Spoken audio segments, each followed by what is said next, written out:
विविध भारती पुणे ठळक बातम्या. राष्ट्रपती द्रौपदी मुर्मू आज नवनिर्वाचित उपराष्ट्रपती सी.पी. राधाकृष्णन यांना पद आणि गोपनीयतेची शपथ देणार आहेत.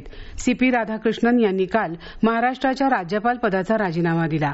आता गुजरातचे राज्यपाल आचार्य देवव्रत यांच्याकडे महाराष्ट्राच्या राज्यपाल पदाचा अतिरिक्त कार्यभार सोपवण्यात आला आहे. पंतप्रधान नरेंद्र मोदी आज संध्याकाळी नवी दिल्लीत ज्ञान भारतमवरील आंतरराष्ट्रीय परिषदेत सहभागी होणार आहेत.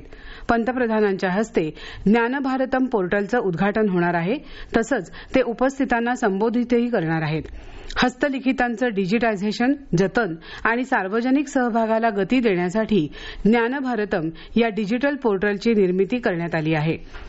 अण्णासाहेब पाटील आर्थिक विकास महामंडळाच्या योजनांचा लाभ अधिकाधिक पात्र लाभार्थ्यांना मिळेल याकडे लक्ष द्यावं असे निर्देश उपमुख्यमंत्री अजित पवार यांनी दिले आहेत.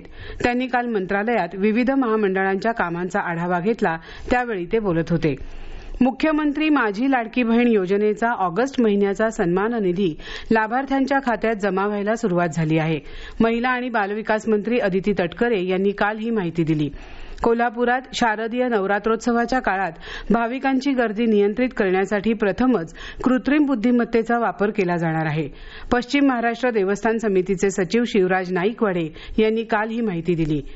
संशोधन प्रकल्पासाठी शासनानं मंजूर केलेल्या रकमेच्या 2% रक्कम भरायची असल्याचं सांगून माजी कुलगुरूंच्या नावाचा वापर करून सायबर चोरट्यांनी MIT विद्यापीठाला 2,46,00,000 रुपयांना फसवल्याचा प्रकार समोर आला आहे. याबाबत विद्यापीठानं सायबर पोलीस ठाण्यात फिर्याद दिली आहे. 25 जुलै ते 26 ऑगस्ट या कालावधीत हा प्रकार घडला. पुणे आणि परिसरात आज कमाल तापमान 30 अंशांच्या आसपास राहण्याचा अंदाज असून दुपारनंतर हलक्या पावसाचा अंदाज पुणे वेधशाळेनं वर्तवला आहे. या होत्या आतापर्यंतच्या ठळक बातम्या. यानंतरच्या ठळक बातम्या सकाळी 9:58 मिनिटांनी.